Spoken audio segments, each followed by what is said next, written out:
Welcome to the Prof Talk Pod, brought to you by the Engaged Professor. Every 2 weeks, join us as we talk about tips and tricks to help you connect with your students, engage with industry, and stay up to date on all the teaching trends. We'll give you actionable strategies that will help improve your teaching today.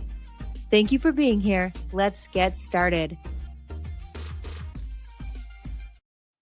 Welcome. I am Dr. Becky Aiken here with my friend Galen Clavio, again, talking this time about ideas for using podcasts as an assignment on a podcast, which is great. This is Inception-y. I like it.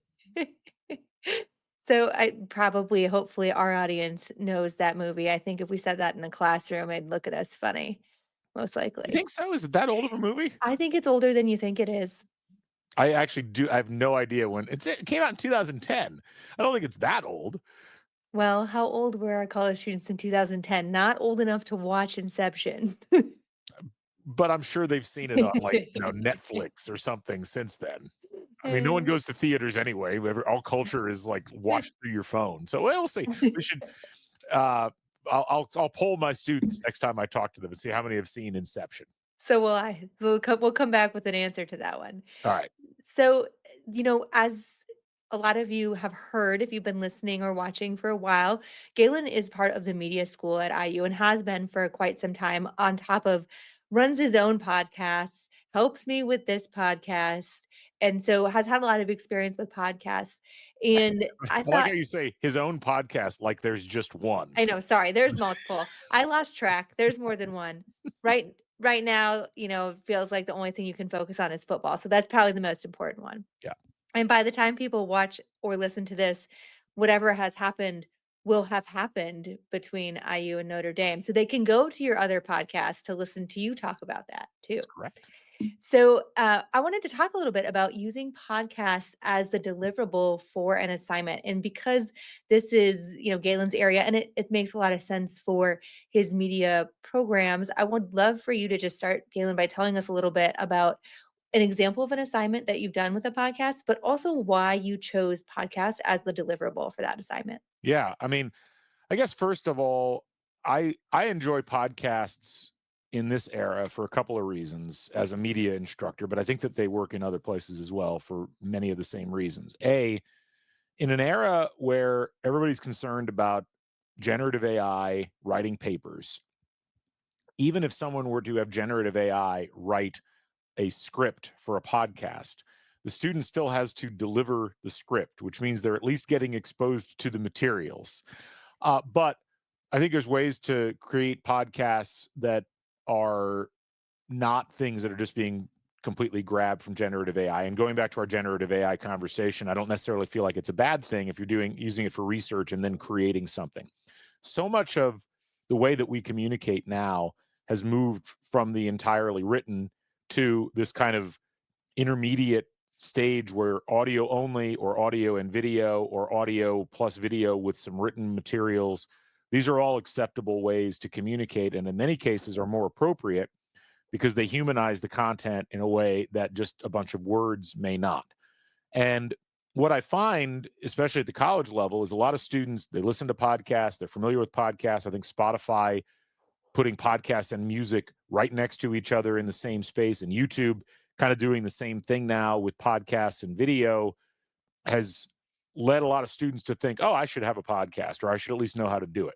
And the basics for recording a podcast are not that complicated. And especially when you get out of the mindset that a podcast has to be audio only and can instead be video and audio, I think it opens up a lot of creative opportunities for students that they enjoy doing more than the very boring, let's write a paper approach, which, while maybe easier to grade, we all have seen those papers. Those papers, they're written terribly, they're structured terribly, they are clearly just things that people learned how to do when they were eighth, ninth graders, and that they're just continuing to turn the same thing in over and over again because they know that's the path of least resistance. And so ultimately, when I do my podcast assignments, the core ones that I always do kind of fall into one of two categories. Either I have students do a 7 to 10 minute long podcast. It can be audio or video. The audio one, I make them go a little bit longer, but they have to focus on something historical or something interesting in sports. They have to go and do all the research and gather the materials and gather video clips or audio clips and add that to the mix. And then they have to record their part of the podcast, and they can do it with a partner. What I find is that they really get into that kind of a project because it's not just about reading and regurgitating. It's about adding things to the mix and then putting it into a format that they are going to be impressed by themselves. And that's, I think, an important part of the educational process. If you're going to use those sorts of assessments, it needs to be something that the students can get a little bit invested in. The other approach that I'll take with podcasts is tell students to do an interview with somebody in whatever industry we're focusing on. Obviously, for you and me, it's either sports or media, but to be able to sit down, have a 20, 30-minute phone call or Zoom call with somebody in the industry, or sit down with them in person. And then for me to say, all right, now take that and edit it down to the best 10 minutes. So you've got them on camera or on microphone. You've got the person that they interviewed on camera or microphone. Now they had to have a conversation. They had to prep for that. And now they have to figure out what are the most important parts, which I think is a really key element of doing media in general, but also just preparing reports and preparing yourself for going and working in an industry that is going to focus on brevity and trying to get the critical information out and leaving the other stuff aside. So those have been the two things I've really coalesced around, and there are other things that we can certainly talk about, but I found that students, at least for the last 5, 6 years, have really reacted positively to those sorts of assignments. I think that's a really good point, and I can see, or I'm imagining in my head, that those 2 assignments have different goals, right? If they need the editing skills and the skill in actually creating the output for a media student, that makes a lot of sense. But if you're somebody, I can think I'm hearing a lot of faculty in their brains right now go, "Well, I don't know how to do a podcast. How am I going to make my students do a podcast?" Well, realistically, you don't necessarily have to grade them on their technical abilities Right. to produce a podcast. And if you listen to enough podcasts, and if you listen to our first couple podcasts, they're not all like 100% great sound quality, awesome video quality. That's not necessarily expectation, because in the world of podcasting, one thing that we tend to like about it as we listen is people who do feel authentic. And so it's not that you have to be a media person to be able to use this as an assignment, which I think is really cool. Yeah, I mean, so much of the hesitancy around anything involving multimedia, audio or video, is what you just said. And it's actually part of the issue, I think, is there's a feeling amongst a lot of people, like with social media, we saw a similar thing where it's like, well, I don't know how to do this or this, so therefore I'm not going to try. And really, what matters the most is the core ideas, not the technical wrapping. I always liken it to look at student films, or look at films by amateur filmmakers. Those are oftentimes the most entertaining to watch from an ideas perspective, because you can't hide a lack of good ideas in professional production. You could have a great looking thing, and we see this with movies, we see this with television shows. You could have a great looking show that actually says nothing. But I'd rather watch something where there's a lot of the ideas stick out like a sore thumb. Yeah, you could liken similar to like amateur musicians. If you're watching or listening to people doing that, you're not in a studio making a really professionally focused thing. You've got ideas, you've got emotions you want to get out. I think the same thing with podcasting. You could record a podcast, and I have students who don't have laptops or whatever. Like, well, how do I record this? I was like, you have a phone, you have voice memos, record it on that. I mean, it's not that far off from the very basic recording process that you would get even by using something like GarageBand. We're using StreamYard. It's the name of the software. This is a cloud-based system. You can actually get a free account and do things on StreamYard. It's 30 minutes at a pop? That's more than enough. You can record on Zoom. That passes as a podcast. There's so many things out there that are free, readily available, to where there are basic tutorials available on YouTube that you can watch that'll walk you through all the steps. The technical aspects shouldn't be what holds you back. And ultimately then it comes down to, I think, for a lot of faculty, the next step is, well, it's too much work to sit there and listen to a bunch of podcasts. But I would argue it's just as much work to read papers if you're reading them carefully. And so then it comes down to, like, well, maybe you need to change your rubric. Maybe you need to change your grading approach if it's taking you that much time to go through and listen to people talking or watch what they've put together. Because in my opinion, like, you can make the assignments a bit shorter because you're not focused on, did they hit the 5 pages or did they do this or that. You're focusing more on, what are they saying, or what did they put in the visuals.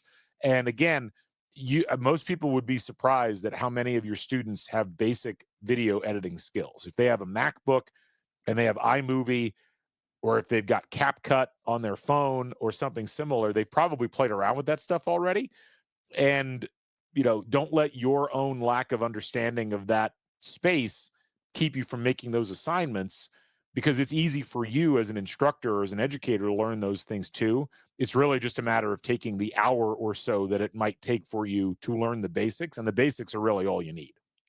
Well, and really, it's part of these assignments sometimes can be for students to research and learn how to do these things. Now, that means still as a faculty member, you need to have some tips or you need to have curated some resources to help them along that way. But when I've used this in class, I haven't sat down with the students and been step one, do this, step two, do that. I've created a document that guides them through it with some resources and some suggestions of tools they can use.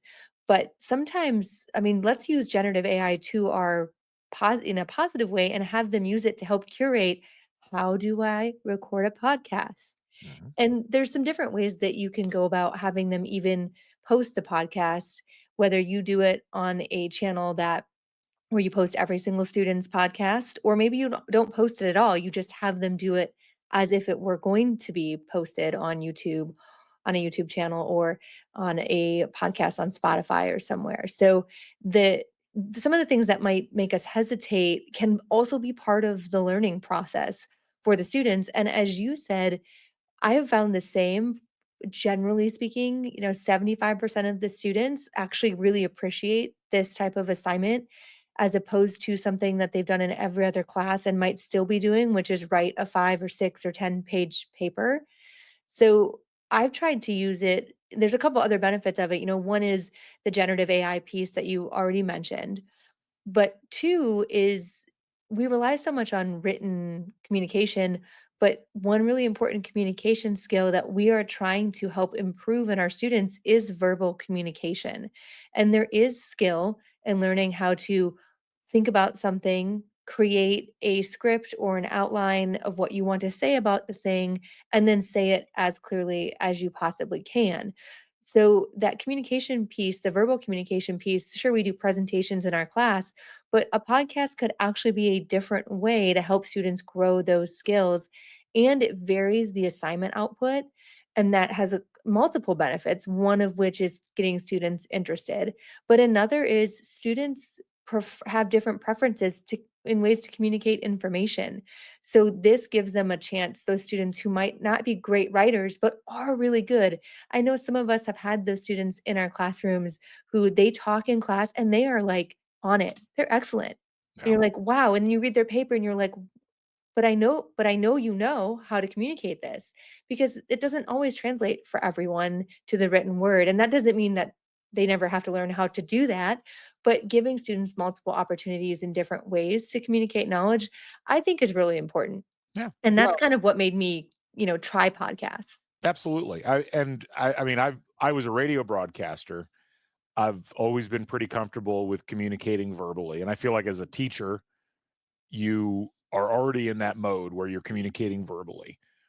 And a lot of the engagement issues, I think sometimes we hear complaints about with students, to borrow the topic from our last podcast episode. We make it so easy for students to not engage anything except their brain in class.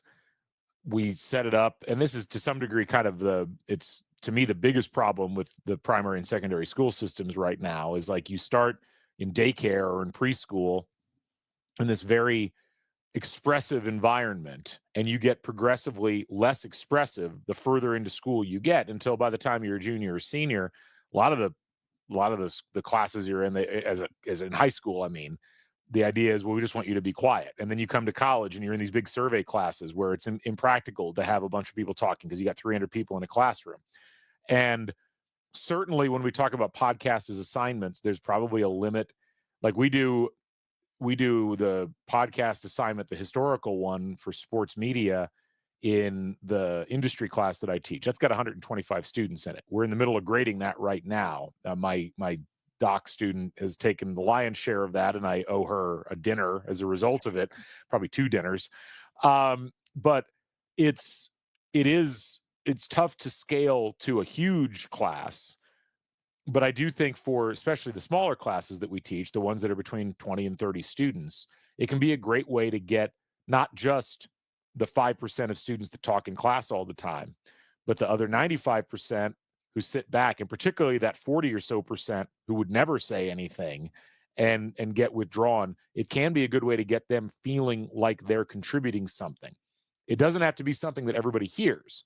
It can be something that only you hear. And that becomes a big part of it, I think, because a lot of students, much like there are, people across society, they get stage fright. They're afraid of speaking in front of people. They are afraid of using their voice sometimes because they've kind of been conditioned to thinking that their voice isn't adequate, or that when they talk, they sound dumb. And that's almost never the case. So, putting them in a position where they can express themselves verbally, and you can say, what I'm interested in is your ideas and the way that you set it up. I don't care how you sound. I'm not expecting you to sound like a professional broadcaster. I'm the only one that's going to listen to this, but I want you to express what you're thinking and feeling and what your opinions are.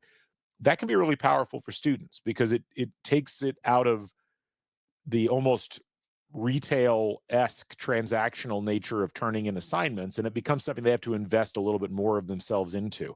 And is that a little bit more work to grade? Probably, but it's not that much more work to grade. And if you're getting that much more investment from the students, it can be helpful for them, especially going into whatever industry they're going into, where they're probably going to have to talk and express themselves. They can't just do it all in writing. So I'm going to ask you a question as an administrator. If you had a faculty, I'm thinking about these big classrooms, and you mentioned you have a doc student who helps you grade. So if I teach a 200-person class and I want to do something like this, if I came to you as my administrator and said, "Hey, I want to do this thing that's going to cause a larger grading burden, but I think it's going to have a bigger impact on students. Can I get TA grading help?"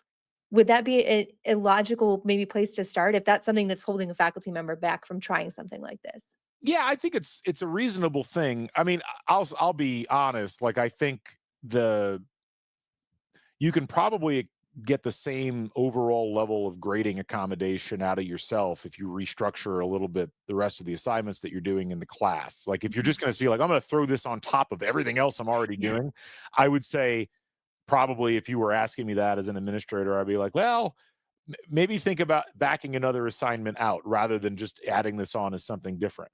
A lot of it, I think, the grading, this is where it's helpful to set limits on what you're asking the students to do. Like, have a clear outline, provide an example or two, and there's plenty, especially if you do like an audio video combo.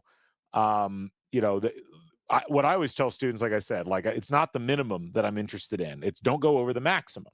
Yep. If you make this 5 to 10 minutes in length, but if you go over 10, you're going to lose points. And I'm serious about that, because then that allows me to say, all right, when I'm grading this, I'm going to listen to it. I'm going to listen attentively. I'm going to have my rubric, where I'm setting aside, like, what did I want them to do? And then I'm going to have 10 minutes where I listen to that. Well, I can get through six in an hour at that point. And if you're doing a good job grading papers, are you really taking less than that amount of time? And if you are, I might argue that perhaps you're not doing as good of a job grading those papers as you think you are. So I do think support can be helpful, particularly in the larger classes. But I think a lot of it then is like, I liken it to the way media works in general. Like, we used to think we had to have a 30-minute newscast, but that was really in a convention that we arrived at so that we could sell advertising, not so we could get the message across. And realistically, you could have a 5-minute newscast and get the exact same amount of information, maybe not the detail, but the same amount of information in terms of the actual news headlines in 25 minutes less. So I think thinking along those lines and being like, I don't need to make this an immense assignment. Let me make it more bite-sized chunks. That might be what I'd suggest instead of, well, let's just give you extra grading help. But certainly these are things that if we're going to go that direction, it's like, let's figure out where it sits in your class and how you want to approach it in relation to everything else. Yeah, I think that's a good point is that I don't know that I would suggest adding this on top of something else either. I'd say take a good look at what you're doing already and look for opportunities where podcast either is a good option for everyone or maybe even an alternative option. I'm one thing I've been trying to do in my spring classes as I look at reorganizing them and teaching the new classes is opportunities for student choice in deliverable because that also can help with buy-in and allows them to play to their strengths a little bit. So looking at a paper that you have, maybe that interview assignment that you mentioned, I think a lot of introduction courses across many disciplines do some sort of interview with a professional to learn about what they do and how they do it is a really great fit for something like this. Yeah. Some of the assignments that I've liked using it for, the I do in most of my graduate classes I've taught in the past, I've had students read a book. I do that in a lot of undergrad classes too. That's industry specific. That is not an academic text. They do have to get it approved. So I make sure it's not because on Amazon you can buy books from about anybody and who knows if they have expertise or not. But Hmm. they do have to get it approved. But instead of writing a paper on that book, I in my current issues in sport class, when we talk about leadership, they have to read a leadership book that is not from a coach. And then they can partner up or do individually, talk through what they learned from the book, how it applies to some of the theoretical concepts from class, and then what somebody could do with that or what they will do with that in their future career, which, Yeah. previously was a written assignment, but not really for any reason other than that was the thing I had as an output. And that is another kind of assignment that might make a lot of sense to do this way to communicate. And when they do it with a partner, Mhm. it is honestly so much better. I still give them choice because it's been an online class and I don't like to require too much of partner work in an online class, a asynchronous online class. But when they choose to do it with a partner, it also becomes a conversation like this. And so it also allows me to evaluate, some of their abilities to communicate and think through their ideas, which I think is really interesting way to go about grading the assignment. It's actually my favorite assignment to grade. And for those of you who are worried about having to listen to it, and not being able to, do other things. Like for me, it's one of those things that I can listen to while I'm doing a workout. Like I listen to every other podcast because I'm trying not to focus on my exercise. I'm trying to focus on something that will make me keep exercising and distract me. So that is, I think, possibly an opportunity. Like if you like to go for walks in the middle of your day, put on one of those 10-minute podcasts, walk up and down, make your notes when you get back, or make your notes on your phone while you walk, right? Like there are ways to work this in to your world to kind of get rid of some of that maybe negative avoid or that avoidance because of some of those more technical issues that you see with it. Yeah. Are there other kinds of assignments, Galen, that you think it might fit well for? Well, I think a lot of it depends on, again, what do you want the students to do? And what I there's a bunch of different things that I've approached over time. I've had classes where all we did was a podcast. We had a couple of different groups. They had to devise a podcast that was centered specifically on the topic that, or one of the topics the class was about. And they have to do like a series of 3 or 4. And I'll put them in larger groups for that.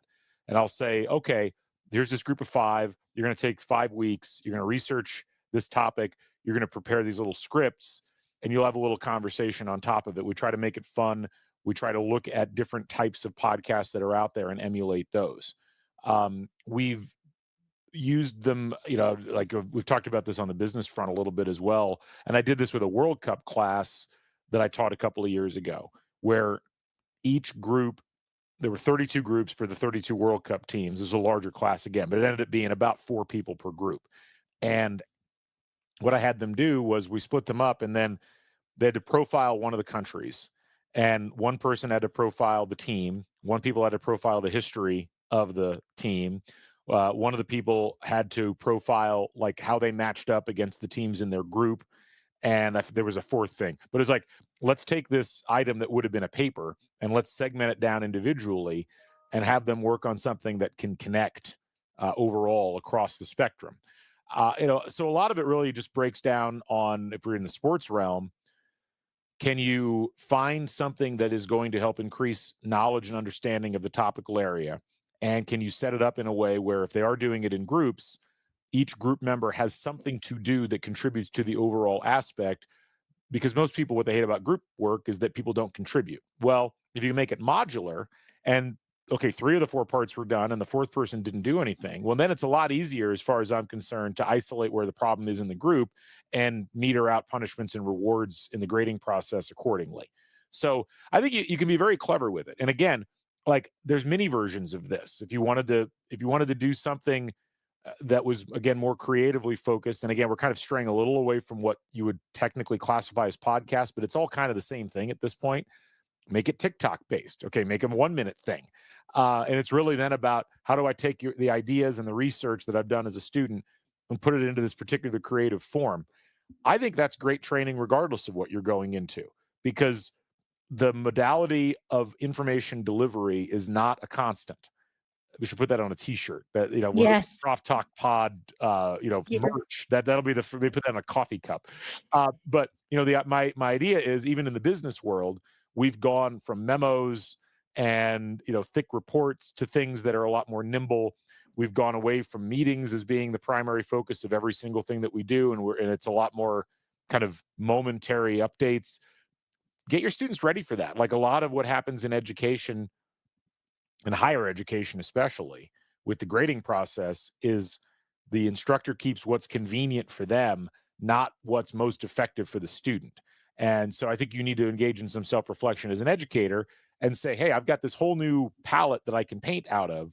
How do I take the assignments and the things that I want the students to learn, and put it into a format where they can more easily do that? Or, maybe easy is the wrong word, but they can do it in a way that's going to be more effective for them than just writing a paper about it, which they'll probably forget 5 minutes after turning it in.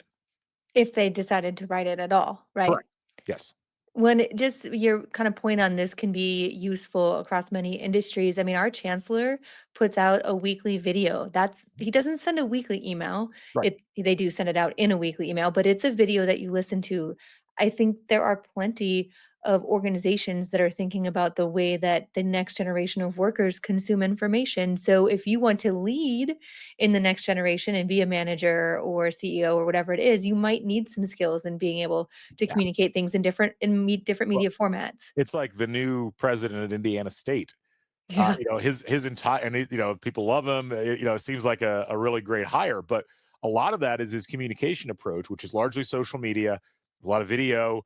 There's a lot of what am I trying to say? Trying to get his personality into Yeah. the process of being a leader. Yeah. And I think that for a lot of our students, the jobs they're going to be going into, there will be an opening for them to do that. And they probably won't do it if the first time they've thought about doing it is when they get the job. And even one assignment I have found, I used to have an assignment in one of my classes, because it was a little more of a car wash style class where we were doing both theory and practice at the same time, and historical stuff and whatever. But I would make everybody in this 65-person class, that at the time, it would double that size now, go down to the TV studio and read off the teleprompter into the camera a 30-second script. They would do it twice. And for a lot of them, they hated it. Like, they'd have kids miss class. They would skip that day because they were terrified of getting on camera. But then they'd do it, and they'd come away from that and be like, wow, that actually was kind of liberating and kind of fun. And I never would have had the opportunity to do it. And so I look at the podcast assignments as a different version of that, where if you tell somebody, look, here's what you got to do, here's the parameters, here's examples, you're going to be graded on the content, not the technical aspects of things. But I also want you to think about the technical aspects, because that can help the delivery of the material. That mix, I have found, at least with this generation, works really well, because you've got some that already know how to do it. You've got a lot of others that want to learn how to do it, but don't really know where to start. And that's where you can provide them an added benefit to whatever the topic is that you've chosen for that class in the first place.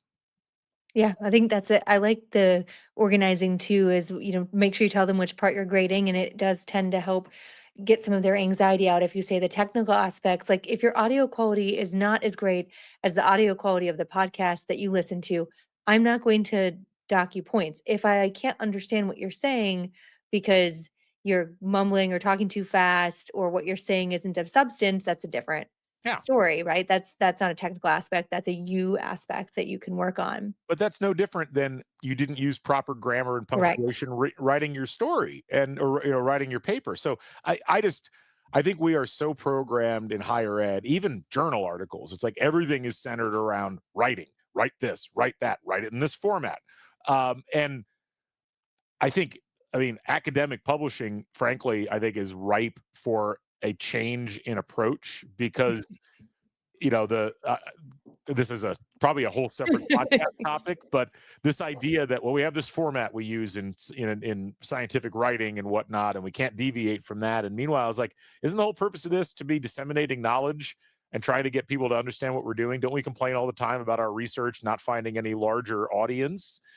And yet we make our approach on this as inscrutable and unapplicable and inaccessible as possible. Why not try something different? And that is where when the publishing industry has gone to books on tape or books being recorded and voiced, and people are like, that's a perfectly legitimate way to read a book. I don't see why we can't do that with assignments, or we can't do that with academic publishing. Yeah, that's such a great point. So we're going a little long, probably because both Gail and I use podcasts as assignments and like it. And I would recommend that if this is something you want to try, you're welcome to reach out to me in the comments or on LinkedIn. I can put my contact info, a link to my contact info in the description too. I'm happy to try to help you kind of think through this as a way to work through an assignment. One thing I would recommend, if you do, just a couple of last points I want to make sure we get to. If you do have students do this, have them listen to a couple podcasts. Most of our students do, but not all do. So have them listen to a few before they try to do the assignment. And if you can give, depending on the level, if you've got senior level media students, you probably don't need a step by step instruction sheet. But if you've got freshmen or sophomores in an intro level class, you might want to give slightly more guidance on where to start and some resources for them, and that will help defray some of the student anxiety and the emails that you will get on in relation to the assignment. And as much as you possibly can, be clear about which aspects of it you're grading, whether, like Galen said, it's the technical aspects or more the content and your personal delivery of it. That will help them be less worried. One of the things about that I've found is helpful, and everybody grades a little bit differently, but with this type of an assignment, I try to be clear, and I do this with papers too, so I don't think it's inconsistent. I'll be like, if you hit all the facts and you communicate all of the basic things that I want you to, you'll get like a B or a B minus. If you go beyond and you want to embellish it and make the delivery better, that's where you get the extra points that gets you up to that higher level. And I think that that's a nice balance in incentive structure, because again, it's like, here's the core things of the assignment, but what makes it an exemplary assignment is, did you at least try? And you don't even have to do that with technical things. Right. You can do it with very excellent explanation or great citation work, and being able to integrate that into the process of what you're creating. Like you said, so much of this is about repetition. Students listening to podcasts and understanding what they're supposed to sound like, or watching things on YouTube. There's so many resources now that you can point people to. Spotify has both audio podcasts only and audio and video podcasts, and Spotify is pretty easy to get on, and it's a great venue for people to check this stuff out. YouTube's the same way. Apple Podcast still exists. There's almost more material you know what to do with. So but one of it's also making sure that you know what you would like to hear or see, or both, and then being able to communicate that in the instructions. So just take a little bit of extra time and think about, how would I mold this particular technical delivery into the things that I would like the students to learn and communicate back to me to indicate that they've learned it. And it's okay if it's not perfect the first time Yeah. you try it, it can evolve. You have to remember that you're not going to have the exact right answer the first time you try something new. But I would really encourage you all to try it. If you have an assignment that you think it could make sense for, or even start by slowly introducing it as an optional instead of writing a paper, you may do this type of deliverable and then ask students what they think about it and if they enjoyed that assignment or not and why. And that might mean that gives you some information to help you improve your instructions versus you might not throw it out just because they didn't like it, because maybe they didn't like it because they didn't feel like they had enough guidance or understanding of the Yeah. expectations. Well, you can fix that. So, And look, um, the one last thing I'll say, your approach to this will evolve. If you do this the first time, you're going to notice some things that didn't work. Just fix it for next time. And as long as you've got that core element of what you want to do, I think you'll get what you need out of those initial ones, and then you can refine what you're telling students, and that will help. And as we go each year, you're going to have more and more students who already know how to do at least the basics of this, and so some of the work gets done for you there. And the more I've used it, the better, the higher the quality because I have gotten better at communicating expectations and giving examples and ideas. So that will help as well. So, with that, we're going to sign off for today. Please be sure to subscribe on YouTube or follow us on any of those podcast platforms. Amazingly, Galen, yes, Apple Podcast still exists. That's how I still listen to my podcasts. I know.